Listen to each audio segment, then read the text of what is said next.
Assalamualaikum warahmatullahi taala wabarakatuh. Alhamdulillah kita bersama kembali dalam satu siri Facebook Live hari ini. Okay, insyaAllah kita akan continue untuk bersama dengan semua viewer, semua follower dan semua yang berminat dalam rancangan ini lah. So saya MSSM, okay, sekali lagi akan bersama dengan seorang yang baru hari ini, insyaAllah. Okay, saya perkenalkan. Beliau bernama Cik Akmal.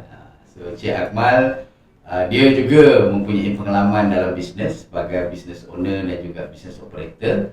Nanti mungkin kita boleh kenal dengan lebih detail lagi lah dan beliau insyaAllah akan moderate lah. InsyaAllah semoga beliau dapat bersama di kita dengan jangka masa yang panjang lah. Sebab kalau seorang-seorang ni macam keras sikit. Okay, so Alhamdulillah hari ni 25 hari bulan Mac bersamaan dengan 11 Syakban. So insyaAllah kita ada lebih kurang 3 minggu lagi sebelum bulan Ramadan. Bulan Ramadan pun insyaAllah kita akan ada Facebook Live kerana bisnes tak pernah ada berhentinya, tak pernah ada cutinya.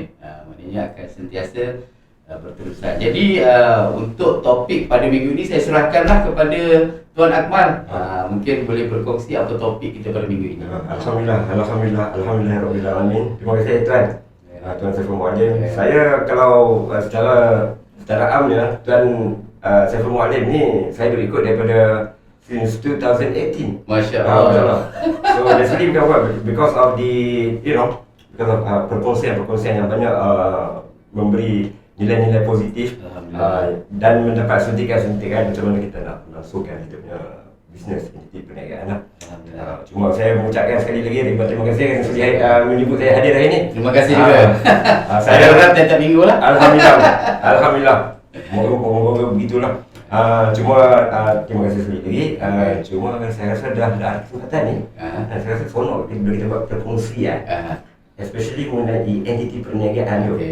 Okey, di mana secara ratanya, secara am tuan kalau kita tengoklah diri saya sendiri lah terlibat dalam perniagaan lebih kurang plus minus 19 tahun. Up and down, ada waktu ketika sekarang tengah down. Sekarang ni baru down. Dan kita cuba nak up balik. Jadi pentinglah perkongsian ni. Momentum tu kan kita nak jaga. Cuma tertarik dengan satu perkara lah. Macam topik hari ni sangat tertarik dan saya pun seluruhnya memang 100% nak bagi soul untuk hadir hari ni. Business is relationship. Masya-Allah. Perniagaan itu adalah satu perhubungan. Perhubungan yang bentuk bagaimana. Cuma yang amat menarik perhatian yang terdekat di hati, perhubungan adalah kunci kepada kelangsungan perniagaan. Masya-Allah, hebat. Hingga ke anak cucu. Jadi saya nampak itu sebagai satu pusaka tau. Correct. Jadi hari ni mungkin kita boleh berkongsi kot dengan pengalaman yang Tuan Haji saya sangat salute. Kita mulakan. Sehingga hari ini selepas pandemik kita melalui pandemik dan sekarang ni kita berada di fasa post pandemik. Dan everybody in the industry, in the market berhasrat dan bercita untuk pick up. Cuma sebelum kita lanjut ke depan, saya nak tanya, erti maksud perniagaan yang sebenar-benar. Adakah perniagaan itu semata-mata untuk kita mahu keuntungan? Ataupun perniagaan itu sebagai satu media perkhidmatan? Ataupun bagaimana tadi? Terima kasih Cik Amal.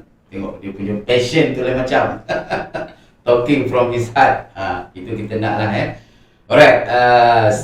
So topik kita ialah apa? Business is relationship. Boleh tak saya ulas sikit dengan topik? Silakan. Okay, so saya rasa topik ni amat appropriate dan ni datangnya sendiri daripada Tuan Akmal lah dan saya amat appreciate. Dan saya juga menghargai apa kepentingannya relationship dalam bisnes Cuba kita lihat sekarang ini kalau kita lihat banyak company sudah mula fokus kepada relationship centric approach. Maknanya mereka fokus kepada relationship. So kalau kita lihat banyak company menggunakan even software dan sistem yang dipanggil customer relationship system, CRM dan sebagainya. Maknanya mereka menggunakan satu sistem yang mantap, automated dan semi-automated untuk memastikan bahawa mereka mempunyai customer yang mempunyai experience yang mantap So kat sini kita tahu bahawa ia amat penting dalam sesuatu bisnes, tapi kita akan rungkaikan nantilah ya. Dan apa yang kita perlu tahu ya, dalam fasa untuk kita memastikan customer kita involve ataupun at the end of the day mereka membeli produk kita atau services kita, mereka melalui fasa seperti pertamanya awareness. Maknanya kita promote barang kita, dia aware, oh ada service provider ya untuk dalam area yang mereka mahu. Kemudian mereka akan mungkin berjumpa dengan kita atau mereka kontak kita meminta penerangan. Kat situlah familiarization akan berlaku. So daripada awareness dan familiarization, di situlah mereka sudah mula evaluate tentang kita. Kemudian lepas itu sudah tentu mereka akan buat analisis. Berbaloi ke nak apa, orang kata nak engage Akmal, Saiful dan sebagainya kan. So kat situlah kita akan lihat mereka melalui fasa consideration dan sehinggalah mereka akan membuat purchasing. Untuk kita panggil closing lah. So mereka membuat purchasing dan the next step of course yang mungkin ramai yang tak sedar adalah dari segi loyalty. Maknanya adakah mereka akan menjadi customer kita kembali. Itu fasa yang banyak orang tidak fokus ataupun mungkin terlupa ataupun mungkin tidak mengambil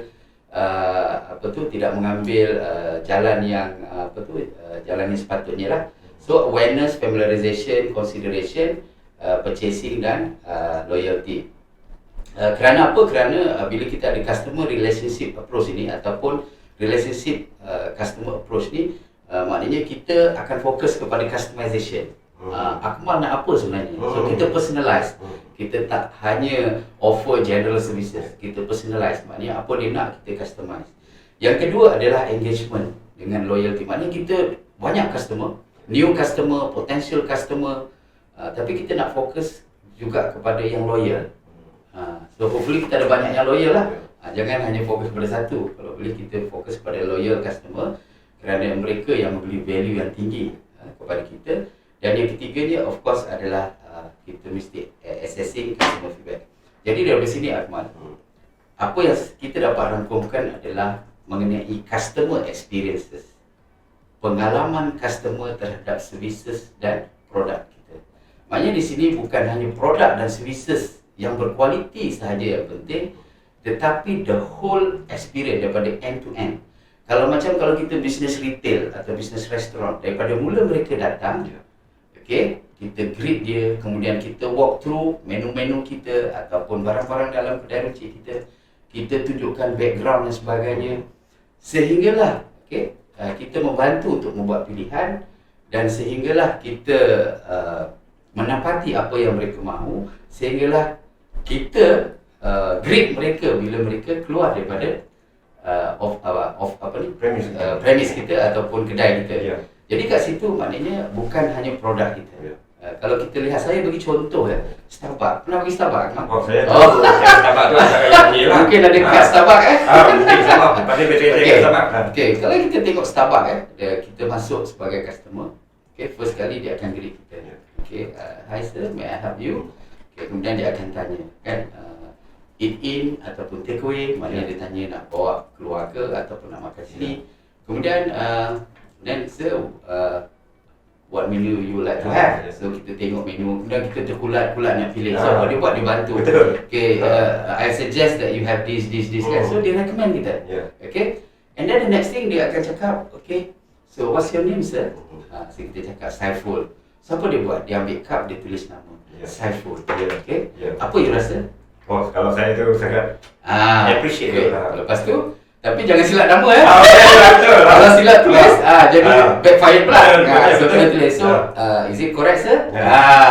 Kalau orang ejen nama saya SIFUL pun saya tak suruh, sebab saya punya SAIFO. So lepas tu dia akan suruh kita tunggu. And then dia membuat katalah kopi ataupun Starbucks coffee. And then dia akan panggil nama kita. Saiful, the coffee is ready. So apa yang you rasa? The whole end-to-end proses tadi. Sudah tentu kita akan rasa seronok. Betul. Okay. Tapi kalau kita lihat produk itu sendirilah, kita letakkan Starbucks pie tadi atau curry puff tadi dengan kopi bersama dengan local produk banyak-banyak, sudah tentu ke produk Starbucks itu jadi nombor satu? Tentunya tidak kan? Betul. Jadi kat sini the customer experience is key. Ya, so saya nak berkongsi dengan ramai di sini bahawa jangan kita hanya bangga dengan produk kualiti kita, tetapi kita harus consider the customer experiences. Ya, so sebab tu topik ni amat relevan sekali. So nanti kita ulas panjang lagi kalau tidak nanti tak habis. So tentang perniagaan, apa yang dimaksudkan dengan perniagaan adalah organisasi yang menyediakan produk atau services kepada pelanggan-pelanggan kita. Pelanggan-pelanggan kita pelbagai lah. Jadi tujuan berniaga, apa tujuan berniaga? Berniaga bermakna ada transaction, ada pertukaran antara dua pihak.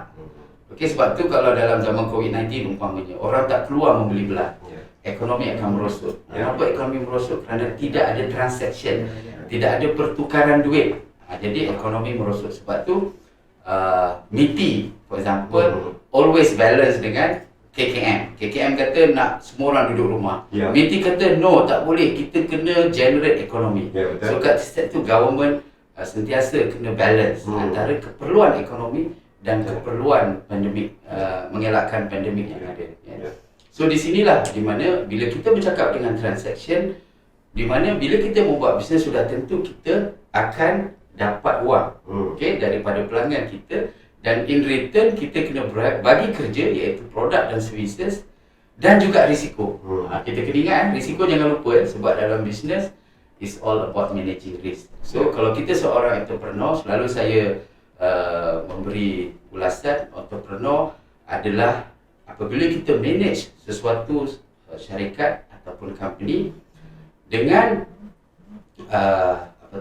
dengan mendapatkan keuntungan melalui risiko-risiko yang harus kita hadapi. So kat situ elemen keuntungan, risiko, managing ada sebagai seorang entrepreneur. Dan perniagaan adalah transaction, dan sebab itulah relationship adalah penting dalam bisnes kerana dia involve transaction. Itu sendiri. Okay, so itu sedikit sebanyak ulasan lah soalan yang pertama. Kita tarik saya tertarik berkaitan dengan loyalty. To create loyalty dan customer experience. Seperti yang Tuan huraikan tadi, apa yang saya dapat simpulkan sendiri saya, experience itu sebenarnya datang daripada nilai sebuah perkhidmatan, iaitu kalau kita pilih secara spesifik, ialah berkaitan dengan perhubungan. Contoh, kita ke kaunter Starbucks. Pertama sekali ialah greeting. Itu adalah satu bentuk perhubungan. Jadi satu simple daripada hati dan juga daripada pengalaman dan ilmu Tuan. Adakah untuk kita mendapat return customer yang sama, return customer untuk itu sustain, seremeh-remeh sekecil-kecil perkhidmatan, contohnya komunikasi, penting untuk kita mewujudkan kelangsungan dalam entiti perniagaan itu. Soalan yang amat relevan sekali. Sebenarnya kalau kita lihat, tak kira company kita kecil, bisnes kita kecil atau bisnes besar, what it takes is the same. Cuma dimension berbeza. Kalau kita dalam sebuah corporate giant, dimension kita mungkin dalam 1 billion hingga 10 billion or something like that. Kalau company kita kecil, mungkin dalam magnitude 250,000 hingga 1 juta umpamanya. Dan relationship itu memang penting. Sebab apa? Sebab dia adalah salah satu daripada bagaimana kita nak sustain the performance of the company. Untuk sustain the performance of the company, seperti yang selalu saya tekankan, it is also about prudent management. Managing the company performance is one area. Another area is of course the business relationship. Business relationship kalau saya dapat istilahkan lebih kepada sales and marketing. Walaupun dia sudah encroach execution, tetapi dia lebih kepada sales and marketing. Kerana apa? Kerana tujuannya adalah untuk mendapat new customer, untuk mendapat repeat customer. Dan juga memastikan bahawa mereka loyal kepada kita. Nak loyal mesti kena ada trust. Mesti ada reputasi. Kan? Jadi memang betul apa yang kita nyatakan bahawa company kecil pun boleh sustain business dengan relationship, company besar pun boleh sustain dalam relationship. Tapi perlu kita ingat dalam statistik dalam bisnes ini perlu kita ketahui bahawa hanya 30% sahaja company yang aktif selepas 5 tahun. 30% saja? Yes, 30%. Maknanya kalau ada 10 orang kan yang buat bisnes, hanya 3 orang saja yang melepasi 5 tahun. So kat sini maknanya kita sebagai business owner, kita perlu ada this kind of mindset. di mana bisnes kita akan gagal. Bisnes kita akan gagal. Jadi perlu letakkan di... Yes, mindset perlu ada bahawa bisnes kita akan gagal. Kecuali kita melakukan sesuatu yang luar daripada biasa. Sebab 3 tak banyak kan? Sudah tentu mereka melakukan luar dari biasa. Jadi kita kena cari. Sesi-sesi macam ni lah kita nak cari. Bagaimana kita nak tahu bahawa mereka melakukan sesuatu daripada luar biasa. Antara contoh tadi. Antara contoh. Antara contoh sesuatu yang luar biasa, for example, kita mesti ada sistem. Okay, kita mesti ada sistem yang kita develop from time to time. Kenapa sistem perlu ada? Sebab kalau kita tak ada sistem, kita susah nak berdisiplin. Betul? Kalau kita tidak ada prosedur, kalau kita tak ada prosedur, kalau kita tidak ada guideline, kita tak ada polisi, bagaimana kita nak mestikan staff kita, employee kita, or even customer kita untuk berdisiplin? Jadi kalau kita tidak boleh berdisiplin dan kita tidak ada sistem, bagaimana kita nak punya ada culture? Bagaimana kita nak punya ada budaya? Sedangkan budaya adalah syarat utama untuk company sustain untuk jangka masa yang panjang. Jadi balik kepada relationship tadi, selalu saya berkongsi dalam Facebook Live dan seminar saya, ada 8 key element dalam membuat bisnes ni, maknanya the key success factor, iaitu dari segi hard skill dan soft skill. The hard skill yang pertama adalah strategic planning, keduanya business model, ketiganya business plan, keempatnya business matematik, kelimanya performance monitoring, kemudian kita perlu ada leveraging and partnership. Okay, yang kelima ada leadership, dan yang ke-8 adalah dari segi apa yang kita panggil sebagai work smart and innovation. Jadi elemen yang kita nak uraikan di sini adalah leveraging and partnership. Iaitu relationship tadilah. So kat sini kita akan relate balik dengan key success factor, di mana business relationship is one of the 8 komponen yang penting dalam business. Di samping yang lain. Jadi maknanya it's not the only. Okay. So bila kita bercakap mengenai business relationship tadi, okay, sudah tentu ada 3 komponen utama. Kalau saya sebagai business owner, Akmal sebagai business owner, so kita akan tengok 3 komponen penting. Yang pertama siapa, Akmal? Kalau saya dalam entiti perniagaan saya akan melihat yang pertama itu ialah customer saya. Pandai. So customer saya kita akan pandang. Okay? Tapi kita perlu lihat ada lagi komponen. Iaitu kita perlu ada apa lagi? Pertama ialah komponen yang utama ialah customer itu sendiri. Customer. Yang betul ialah pengoperasian di dalam entiti kita sendiri, yang termasuk elemen-elemen dalam perniagaan. Dan yang ketiga itu ialah teori saya sendiri tu Haji. Kalau betul silakan. Mungkin itu saya salah selama ini sebagai pembina. Yang ketiga itu ialah satu lagi ialah bertawakal lah saya. Okay, actually bila saya bercakap mengenai komponen tadi, so saya bercakap mengenai relationship komponen. Bila kita kat relation komponen tadi yang saya bercakap mengenai business transaction, dia ada involve 3 parti. Yang pertamanya adalah customer. Yang keduanya adalah employee. Ramai orang lupa tentang employee. Mereka mengatakan bahawa customer is the one yang kita harus fokus. Tetapi sebenarnya employee lah yang akan membawa syarikat itu sama ada berjaya atau tidak. Okay, so ada itu komponen yang kedua, iaitu employee. Komponen yang ketiga adalah dari segi business community. Di mana business community inilah kita ada elemen apa yang kita panggil sebagai business partner. Okay, business partner, business associate, dan even strangers. Sebab tu kita kalau dalam business ni, especially kalau kita business owner, kita kena banyak buat relationship building, iaitu networking. Apa yang kita panggil sebagai social networking lah. Social networking ni kadang-kadang kita, kalau orang sekarang dia terus relate pada social media. Social media ini amat penting. Tetapi social networking dengan cara one on one, dengan cara fizikal, bagi saya is more effective. Jadi dua-dua kita perlu. Maknanya kalau sesiapa yang viewer kat sini sebagai business owner, networking is key. Saya sendiri bila saya keluar daripada Petronas, saya sudah kena tukar saya punya cara, iaitu saya kena network dengan ramai orang. Ramai orang yang saya tak kenal. So antara platform yang saya guna adalah koperasi. So di mana koperasi, dengan koperasi yang saya involve, saya berkecimpung, saya invest saya punya time dalam koperasi, walaupun koperasi saya baru dan koperasi ini belum memberi return kepada saya, tapi inilah investment saya untuk bisnes saya dan partner-partner saya. So kat sinilah saya berkenalan dengan orang-orang di Tenaga Nasional Berhad, di Felda, di Petronas, di Bank Simpanan Nasional, di CIMB dan sebagainya. Kat sinilah network yang saya buat dan mengenali ramai, dan kat sini saya build trust for the long relationship. Umpamanya besok hari Jumaat, insyaAllah kami akan adakan satu memorandum of understanding untuk supply basikal kepada satu koperasi Felda, iaitu Felcorp, sebagai satu cara gaya hidup sehat. Dan insyaAllah jika benda ini berjaya, model ini berjaya, kita akan bawa kepada semua koperasi-koperasi utama di Malaysia. So kat situlah sebenarnya business relationship itu penting, iaitu di bawah kategori leveraging and partnership tadi. So saya ulas sekali lagi, bila kita kata sebagai leveraging and partnership, dalam business community ini kita akan mencari siapa? Pertama, kita akan mencari shareholder kita, business partner kita. Betul tak? Shareholder, business partner. Nak cari business partner, kita ada evaluation. Pertama, kita mesti compliment.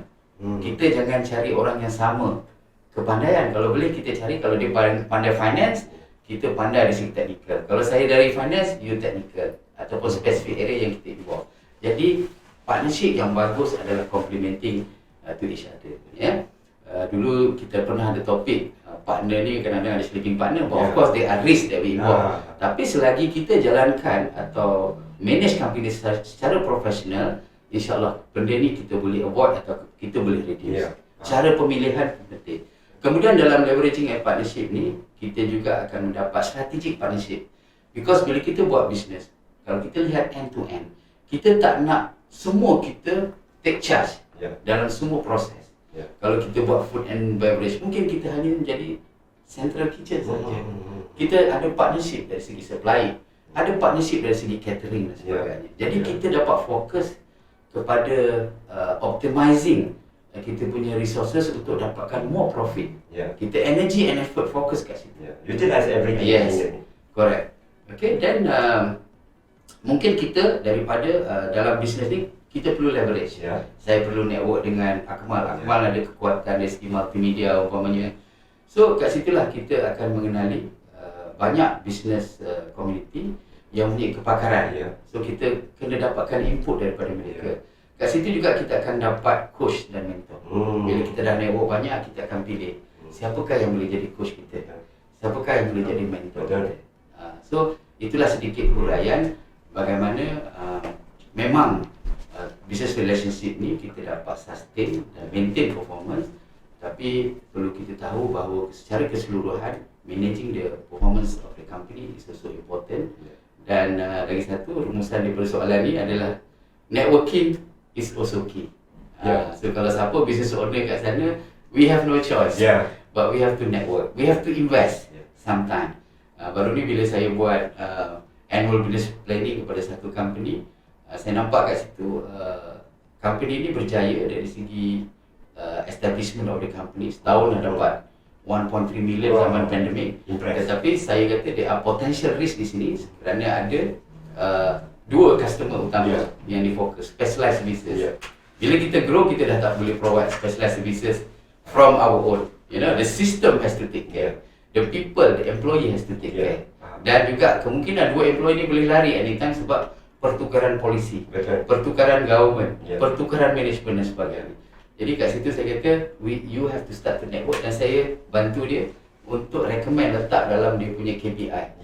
Networking dengan government, dengan higher learning, dengan private dan sebagainya.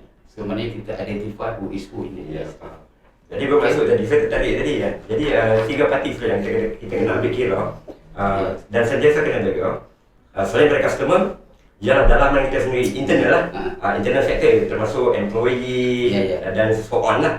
Dan yang ketiga tu ialah business community. Dan saya tertarik dengan Haji tu, mungkin saya tambah lah, ini sebagai untuk saya lah. Saya tambah satu lagi. Relationship kita dengan agency whatsoever kan ya, tu Haji. Betul. Sebab untuk kita membina trusted dan juga kita membuat engagement lah in future time lah. Dan lain-lain tu saya tertarik dengan tu Tuan Haji. Networking is king. Networking is king. Dan kita perlu ambil kira risiko-risiko yang bakal dihadapi. Macam Tuan maklumkan sebentar tadi, 30% statistik menunjukkan kebangkitan company out of 100%. Wah, itu sangat Kalau saya dengar pun sangat menyeramkan. Memang seram. Ya, benar kan? Itu dah. Saya pun seram. Seram bang. Di saat-saat yang lain, suasana yang kita hadapi sekarang ni. Cuma tertarik ni dalam yang kita bincang 2-3 perkara ni yang sangat fruitful ni. Cuma nak tahu, dah kita dah sentuh soal-soal perhubungan, soal-soal managing, soal-soal parti sebenarnya yang kita perlu take care dengan cara perhubungan kita. Jadi nak tahu sikit sebenarnya tu, ciri-ciri, attributes perhubungan ni dalam perniagaan kita ni, macam mana kita nak bawa attributes tu? Macam mana tu? Okey, soalan ni agak sukar sikit lah, tapi saya mungkin boleh relate sikit kenapa kita perlu ada this attribute dan bagaimana kita nak manipulate this attribute lah. Saya mungkin lihat dari situ lah. Kenapa kita perlu ada this relationship? Seperti yang saya kata tadi, kita perlu ada new customer. Okay, new customer dan repeat customer. Study menunjukkan untuk kita menjadi satu company yang mantap, kita perlu ada sekurang-kurangnya 65% repeat customer. 65% Yes. repeat customer. Yes. So kalau kita ada 65% repeat customer, boleh tak kita sustain? InsyaAllah. Boleh kita sustain lah kan? Betul. Kalau ada volatility pun kita tak ada masalah sebab 65% will be loyal to us. So maknanya kat sini repeat customer is key. So nombor 2 of course new customer. Bagaimana kita dapat new customer? Daripada referral. Di mana kita dapat referral? Daripada business network kita dan juga daripada customer-customer kita. Itu referral jugalah. Referral daripada business existing customer kita dan juga referral daripada new networking yang kita buat di luar sana, seperti dalam kita membuat aktiviti NGO, business community services, macam saya dalam koperasi dan sebagainya. Alright, so itu sebab utama kenapa kita ada relationship building. Tapi kalau kita lihat bagaimana boleh berlaku, saya sebab kena ada business mathematics sikit lah.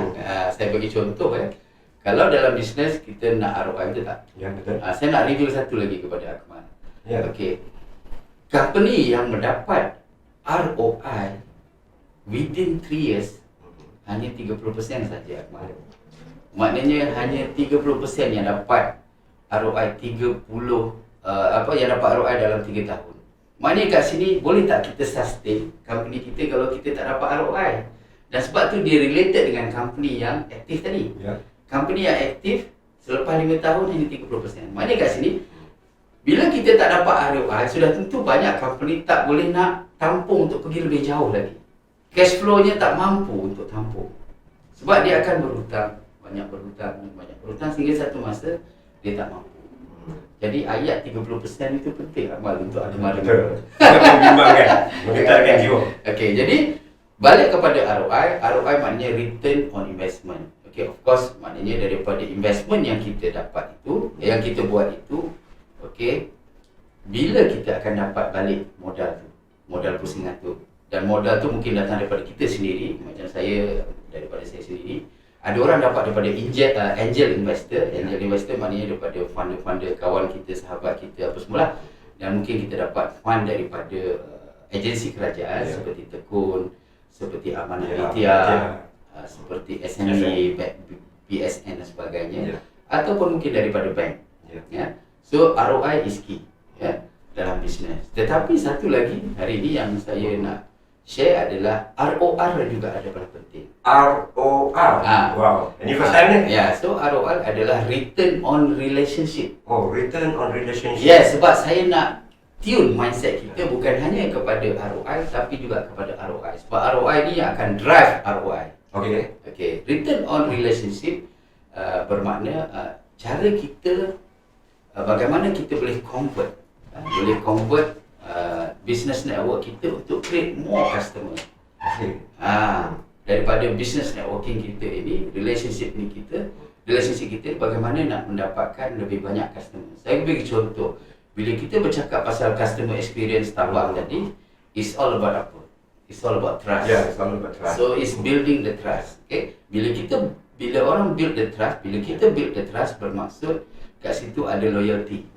Bila kita bercakap pasal loyalty, dia bercakap pasal brand.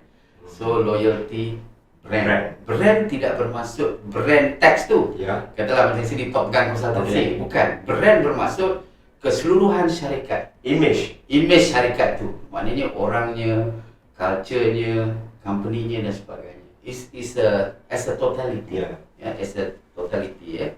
So ROR ini maknanya saya bagi contoh lah. For example, katalah kita dalam 12 bulan ni zaman pandemik ni kita ada 10 customer. Kita ada 10 customer. Kemudian bila kita bercakap mengenai relationship, sudah tentu kita fokus kepada customer yang kita tolong. Sebab tu cara nanti kita mungkin akan huraikan sikit banyaklah apakah soft skill kan. Tapi yang penting sekali adalah untuk kita offer. Macam semalam saya membuat business preview pada pukul 3.30 petang. Apa yang saya buat adalah saya offer kepada mereka untuk membantu mereka. So bukan hanya dari aspek bisnes, malah kalau mereka tak mampu, mereka masih boleh berjumpa dengan saya. Okay?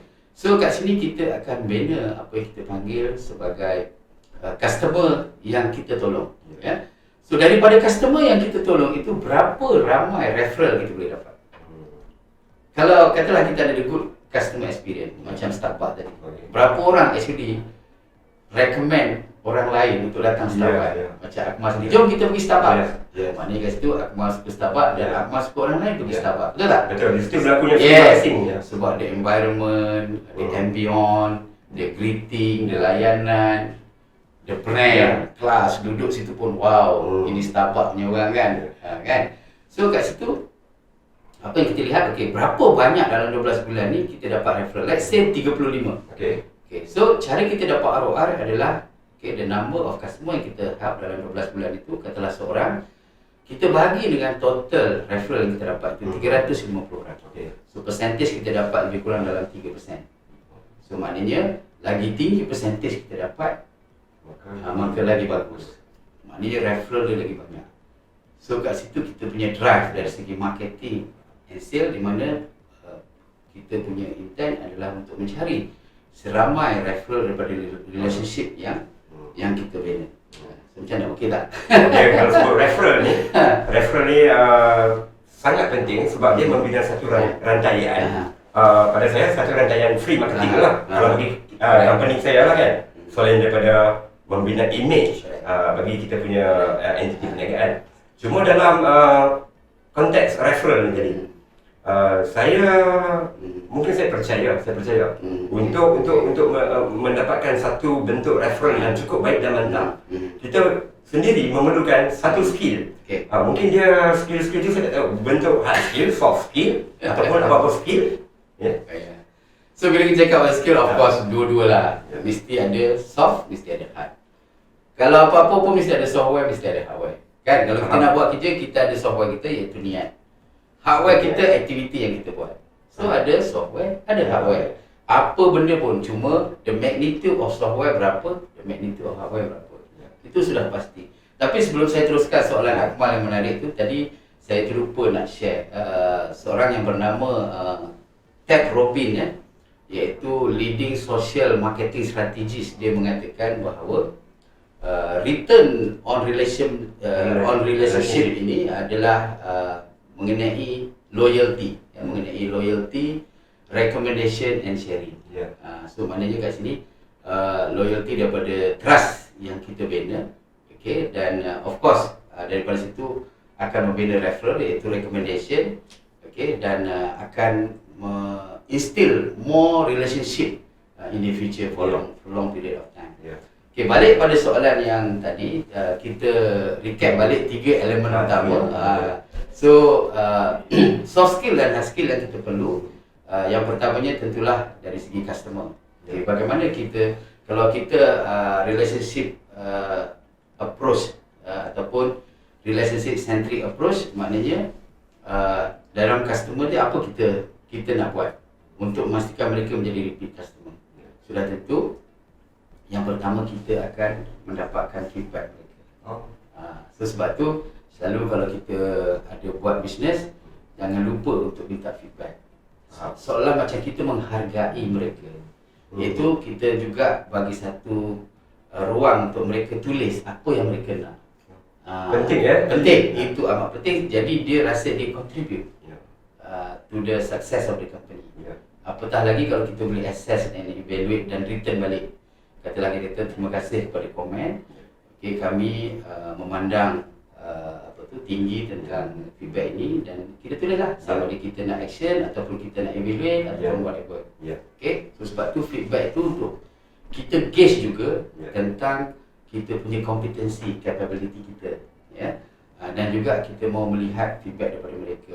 So semudah-mudahnya kalau kita ada kedai, ada restoran, okay, kita juga boleh memohon untuk mereka, okay, like dan follow kita punya Facebook. Suruh mereka katalah bagi rating. Ataupun verbally, at least paling kurang pun macam mana nasi tadi, macam mana lauk tadi, macam mana kan. So kita dapat feedback, kita dapat some general feedback. Walaupun kadang-kadang feedback itu tidak genuine.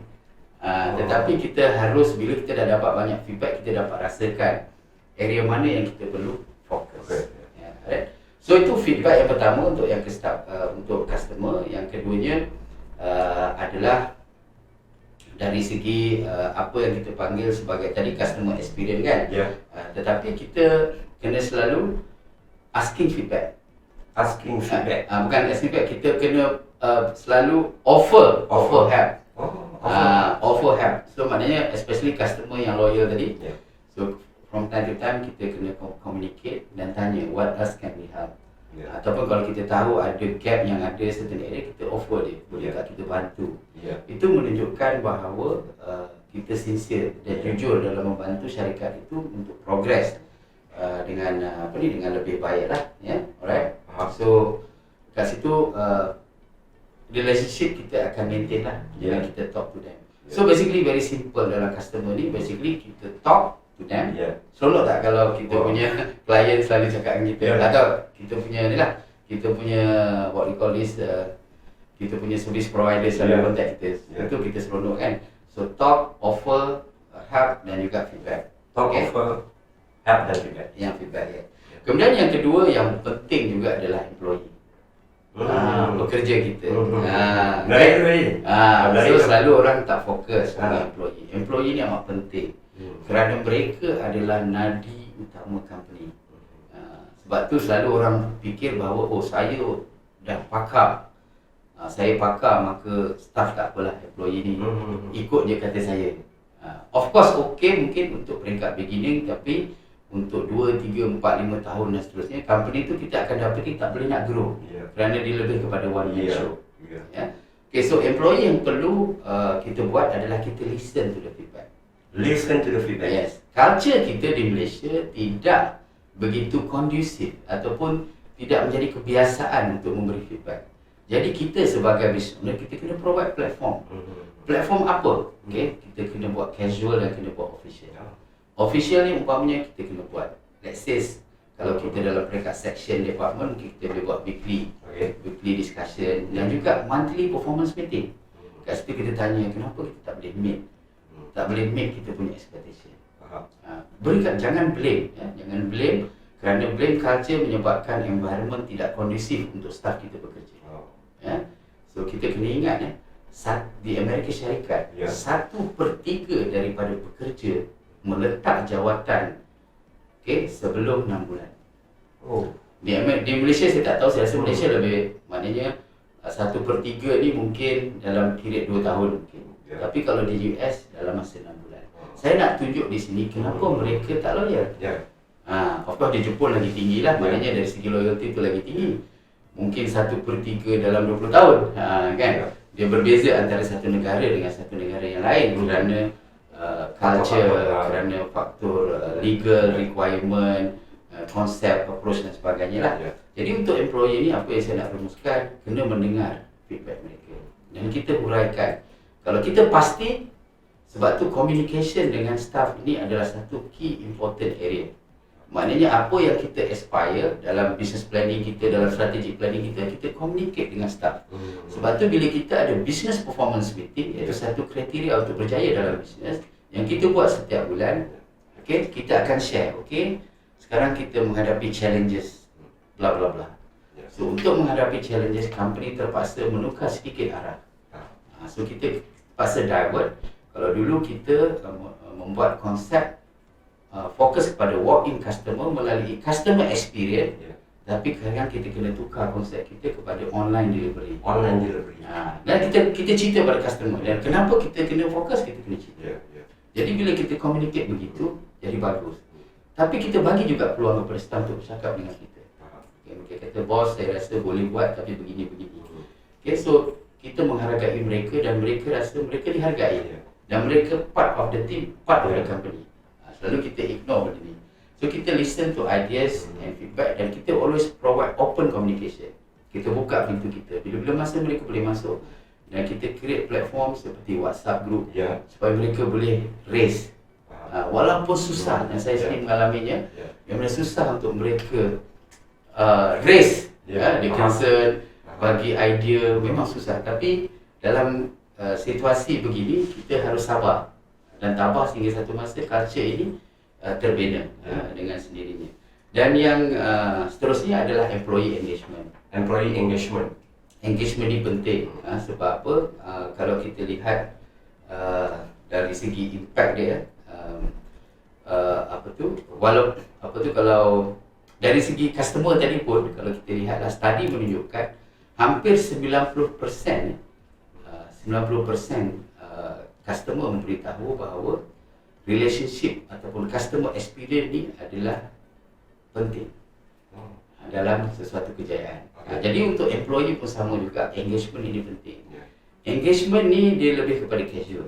So kita cerita, let's say kita ada every 6 months, or kita ada every month, kita ada engagement, macam for example kita ada dinner. Kita share the success, kita recognize siapa-siapa yang berjaya. Di situ mereka akan rasa wow, kan? For example minggu depan 30 hari bulan saya ada bowling session dengan saya punya team. So kat situ kita boleh mingle dengan orang. So kita boleh actually close the gap. Bonding tu. Bonding supaya mereka lebih open untuk memberi feedback. Saya dapat lagi kita kat Malaysia ni lebih kepada reaktif. Saya setuju tu. Bila dah kena tunggu tanya dulu. Betul. Jadi sebenarnya apa yang kita nak, team kita kena selalu ke depan. Bos, kalau kita tak buat benda ni, something will go wrong. Kita kena buat sekarang. Itu culture yang kita mahu. Dan kita boleh fokus kepada strategi. Sebab apa, dalam company dia ada 3 level: strategi, tactical, operation. Bayangkan kalau kita sebagai business owner fokus kepada operation, day to day, macam mana nak buat Facebook live, kita kena susun meja, macam mana nak jemput orang, apa topik nak buat. So dah operational. So kita patut strategi bagaimana kita nak kembangkan bisnes kita. Apa target kita, apa haluan tuju kita, bagaimana kita nak mencapainya, apa plan kita. So kita kena fokus lebih pada situ. Tapi kalau staff kita tak mampu buat, jadi kita operational. So kita tak boleh grow. Itu dia punya isu. Jadi employee adalah penting lah kat sini. Dan yang ketiga adalah business associate. Business associate ataupun yang kita panggil tadi business community tadi. So kat sinilah di mana bila kita berada di luar, pertama sekali Akmal, saya dengan Akmal pun masa saya baru jumpa kan, walaupun you kata dah kenal saya lama, tapi sebenarnya saya first time jumpa you di office Syria kan. Yang paling penting kita bila kita berjumpa, kita mesti share genuinely. Kita mesti talk with the heart. You dapat rasakan kan? Maksudnya kita talk with our heart, kita sincere. You sincerely cakap dengan saya, you actually dah follow saya lama. Saya pun cakap, saya pun dah lama sebenarnya nak involve dalam NGO macam ni, seperti Syria Care dan sebagainya. So it's a genuine. So itu penting. Yang itu yang pertama. Yang kedua adalah give and take. Give and take. Dalam networking kita tak boleh, saya nampak ada setengah orang tu bila dia network, dia nak apa yang dia nak sahaja. So dia tidak akan berjaya, dia gelojoh. Sedangkan dalam business relationship, dalam network marketing, kita sama-sama buat Kangen business kan. So dalam Kangen business pun sebenarnya, kita kena bina relationship. Bila kita bina relationship, insya-Allah mereka akan bersama dengan kita. Iaitu sekurang-kurangnya mereka membeli produk kita, kan? Walaupun mereka mungkin jadi bisnes, bukan menjadi bisnes partner kita. So relationship is key kat sini. So apa yang saya nak terangkan kat sini dalam business associate ini adalah, pertamanya kita mesti ada win-win. Win-win situation. Dan yang ketiga, macam cakap tadi, jangan gelojoh, iaitu it's not all about result, objektif. ataupun it's not about kita punya produk. It's not about benefit lah. It's not about all your benefit. Sebenarnya kita bina relationship, insya-Allah bila trust terbina, loyalty terbina, insya-Allah akan ada bisnes. Saya nampak sebelum ni bila saya jumpa stranger, kami tak dapat terus buat bisnes. Okay. Tapi dalam kepala, in mind, memang alangkah bagusnya kalau saya boleh buat business relationship dengan dia. So bila kami bersahabat, kat sini terbina trust. Dan lama-lama mereka akan meluahkan hasrat bahawa saya rasa you punya satu kekuatan. Dan saya pun cakap, oh you pun saya rasa punya kekuatan. Dekat situ kita punya partnership. Dan banyak partnership yang saya bina berdasarkan kepada kesabaran dari segi benefit tadi, dan juga dari segi win-win, di mana kita perlu menang-menang dalam ni. Jadi yang ketiga adalah bagaimana kita nak menghadapi stranger, total stranger. Maknanya kita jumpa kat mana-mana lah, dalam mana-mana event dan sebagainya. Jadi kat sini jangan terlampau gelojoh. Okay? Kita boleh cerita kalau dia tanya, okay you buat apa? So kita cerita lah. Saya buat business consultancy, bla bla, saya bantu company, bantu SME, bla bla bla. Boleh cerita kan? Tapi kita tak boleh memaksa dia. Don't force lah. So kita bina relationship. Oh, saya rasa saya perlu tahu lebih detail tentang your business, kan? So kat situ kita bina relationship, dan mungkin kat situ nanti kita boleh selitkan. Mungkin saya boleh membantu, boleh compliment dari situ. So akhirnya insya-Allah apa yang penting sekali dari segi business associate ini adalah untuk kita, kalaupun kita tak boleh untuk membina bisnes, mungkin mereka boleh membantu kita dari segi memberi idea, memberi pendapat, memberi feedback, memberi pengetahuan, ilmu dan sebagainya. So itulah saya kata tadi bahawa dari segi skill memang kita perlu ada untuk menghadapi 3 komponen penting. Tapi kalau kita seorang GM, seorang MD CEO yang juga dimakan gaji, dia ada satu lagi elemen, iaitu shareholder. Shareholder, stakeholder. Yes, stakeholder iaitu mungkin employer kita. So mereka ada lagi satu elemen penting yang kena jaga. Itu pun relationship building. Betul. Okay. So begitulah sedikit sebanyak huraian tentang skill yang perlu kita ada lah. Maksud kesepaduan, kesepaduan elemen-elemen ni sangat penting. Cuma untuk kita masuk ke dalam kesepaduan tadi tu, elemen tu, baru saya faham betapa pentingnya relationship tu lah. Bukan nak cakap lagi. Kadang-kadang tu kita tu kadang-kadang berasa macam, oh kita ni shock sendiri. Aku dah tak payah. Like our employee staff, and you just do it. Kita tak participate dia as a business owner dalam kita punya entity kan. Di mana benda yang penting kan. So kita kena ada culture lah, macam selalu bertanya, dan encourage, dan kita bagi encouragement kalau mereka bertanya. Saya cukup seronok bila staff saya, bos boleh tak saya jumpa, bos boleh tak kita review, bos boleh tak kita design that. Saya amat seronok. Tapi saya amat rasa rasa berdebar bila every time saya kena remind. Apa jadi hari tu, dah buat ke belum? So itulah satu culture yang sebenarnya kita mahu daripada things lah. Tapi untuk benda tu berlaku, kita kena ada platform, engagement tadi, dan feedback, open communication. Saya setuju lah tadi, macam Tuan sebut tadi pun, sistem dia akan develop disiplin. So daripada disiplin itulah dia akan membantu banyak elemen-elemen yang di sekitar. Sehingga menjadi budaya lah. Betul. Cuma saya tahu kita ada lagi few couple of minutes kot yang ni kan. Cuma saya ada satu soalan lah. Soalan terakhir daripada saya lah. Dan soalan ni sebenarnya datang kepada saya sendiri. Sebab saya berangan-angan. Saya tidak mempunyai harta yang banyak. Saya tidak mempunyai wang yang berjuta-juta, berbilion-bilion. Tapi saya mempunyai hasrat di hati, niat di hati untuk mewarisi sesuatu kepada anak saya. Saya anak seorang. Alhamdulillah. So kemudian saya ingin mewarisi dalam bentuk yang sangat positif, dalam bentuk yang sangat boleh membina kendiri anak saya itu sendiri. Jadi dalam konteks kita bincang-bincang ni lah, kita tarik satu soalan. Sekiranya relationship yang kita adaptasi dalam entiti perniagaan kita dengan cukup baik, adakah ia mampu menjadi satu legasi ataupun warisan pusaka kepada anak entiti perniagaan itu sendiri? Ini soalan yang amat bagus sekali. Memang ia sangat relevan. Of course, semua orang termasuk, bukan aku seorang, saya pun sama juga, bahawa kita nak meninggalkan legacy. Dan legacy itu adalah satu, maknanya benda yang baik yang perlu diwarisi. So kalau kita bercakap mengenai legasi tadi ataupun warisan tadi, tentu kita relate balik pada tadi, iaitu disiplin, sistem dan culture. So kita tak boleh lari daripada tiga perkara itu, kerana bila kita bercakap mengenai warisan, dia harus diwarisi daripada keturunan-keturunan, daripada zaman ke zaman. So bila kita bercakap mengenai warisan zaman berzaman, turunan ke keturunan, sudah tentu sustainability is key. Okey, kelangsungan. Macam Brother Akmal cakap tadi, kelangsungan, satu bahasa yang saya belajar juga lah. Kelangsungan dari segi bisnes tadi. So kalau dari segi sistem, sudah tentu kita kena mempunyai customer relationship management. Walaupun tidak ada software, at least kita mempunyai satu hardware system. Kita mempunyai prosedur kita. Kita mempunyai guideline kita, mempunyai polisi kita, mempunyai work instruction kita.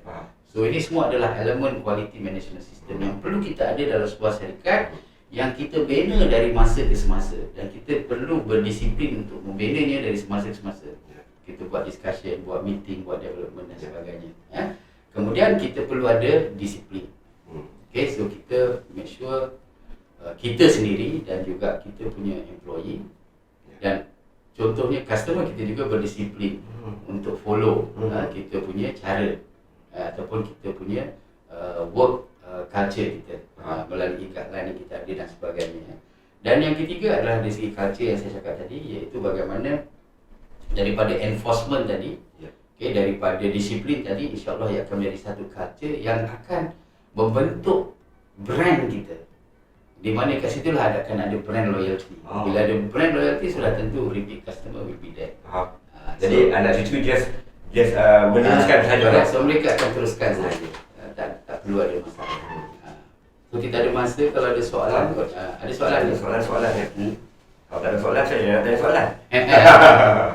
Sebab sekali kita berjumpa, banyak timbul persoalan-persoalan lah. Ada apa soalan nak dikemukakan? Silakan. Kalau tak ada, saya boleh rumuskan. Ada satu. Satu soalan ni.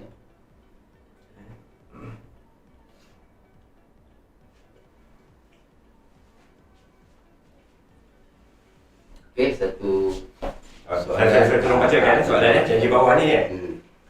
Saya tengok daripada Empreneur Hassan Ajib. Saya ada bisnes keluarga dalam bidang construction yang dah bertahan selama 30 tahun. Bapa saya mempunyai ramai kenalan dan PR dia sangat bagus. PR bapa dia sangat bagus lah. Tapi anak-anak semua tak bagus PR. Wow. Semua introvert. Introvert. Tidak tahu siapa yang paling layak untuk jaga company selepas ini. Apa yang perlu ayah saya buat? Ini on behalf of ayah dia lah. Silakan Tuan. Ini satu yang relevan dengan soalan yang last tadi. Yang tadi pasal culture. Masalahnya adalah kerana tidak ada culture tu. Culture tu tidak terbina.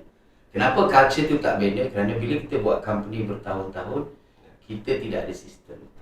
Kita tak ada sistem yang mantap yang kita develop along the time to embed ataupun untuk masukkan, untuk institutionalize, orang Jawa kata, iaitu institutionalize all the best practices, lesson learned dan sebagainya. So kat sini insyaAllah salah satunya mungkin disebabkan bila kita ada anak, even anak saya pun dia belum berminat nak buat bisnes yang saya buat. Jadi kat situlah kita perlu apa yang kita panggil sebagai developing leaders. Okay, so kita sebagai business owner, kalau kita mahu anak-anak kita untuk mewarisi bisnes kita, kita kena develop mereka sebagai leader. Sebab seperti tadi kan, skill public relation ni bukanlah maknanya kita datang daripada lahir. Kita keluar tu kita dah ada relationship building punya skill. Tidak. Relationship building seperti juga leadership kita bina. Bagaimana kita nak bina kalau anak kita tidak mempunyai kesedaran, kita bina mereka, kita bina leadership mereka, kita bagi mereka peluang.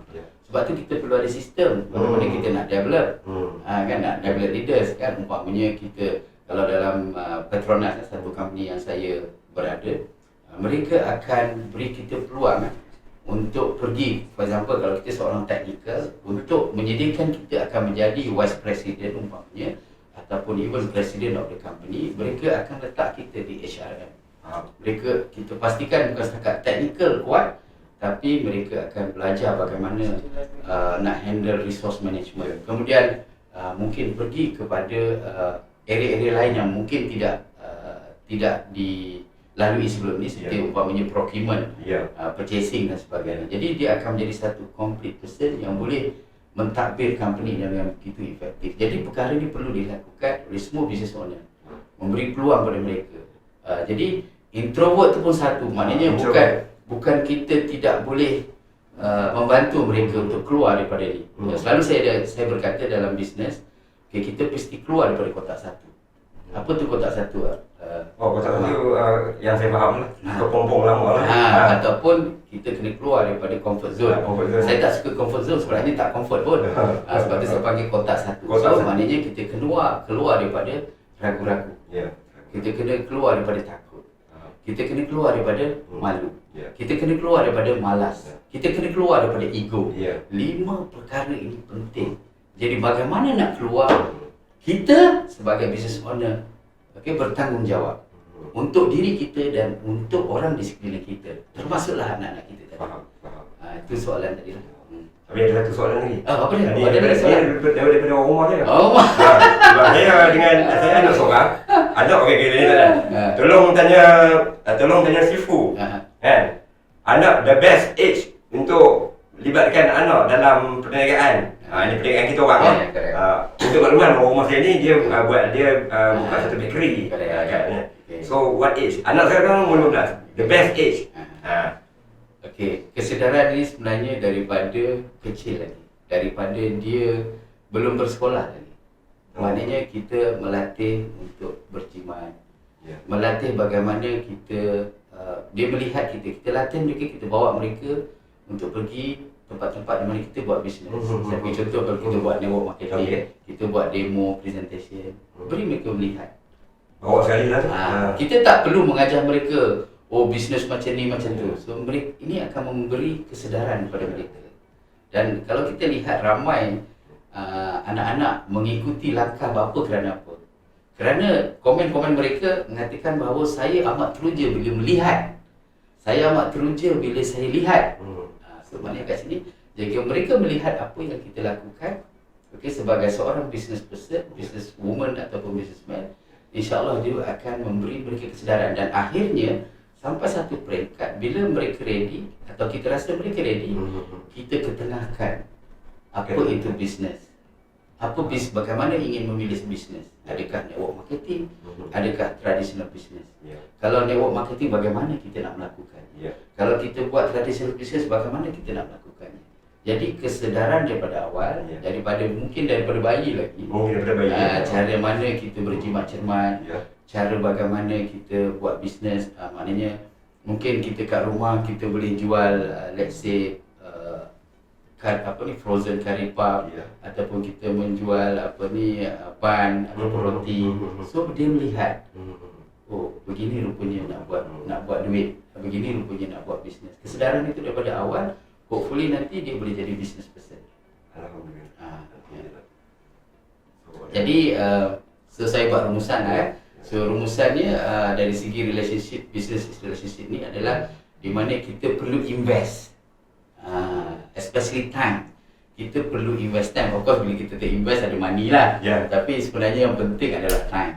Money ni kadang-kadang kalau kita cakap pasal money, kalau kita pergi ke NGO, kita pergi keluar, kadang-kadang kita hanya mengeluarkannya untuk roti canai, teh tarik dan sebagainya kan, ataupun kita infakkan air dan sebagainya. Tapi rumusannya actually business relationship is an investment, di mana apa yang kita nak daripada investment ini adalah dari segi trust, dari segi brand loyalty, supaya kita mendapat repeat customer dan untuk kita mendapat new customer yang akan memberikan kita long term business sustainability. So itu adalah rumusan daripada saya lah. So tak ada cara, kita kena invest dalam business relationship. So mungkin Tuan Akmal ada buat rumusan. Saya sebenarnya hari ini saya berterus terang saya pelajari banyak benda. Alhamdulillah. Terpaksa keluar daripada perspektif yang lama kepada perspektif yang baru yang dibincangkan ni. Satu angle sudut yang sangat baik.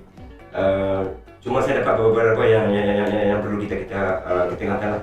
Satu, saya ada konteks relationship. So business is a relationship. Whereby sekarang saya agree. Pentingnya perhubungan kerana pertama ia mengakrabkan untuk kesemua parti yang berada di sekeliling kita. Dan yang kedua, dia merupakan satu medium, platform untuk kita mewaris apa yang kita laksanakan sekarang kepada generasi yang akan datang. Itu yang saya belajar, sangat valuable.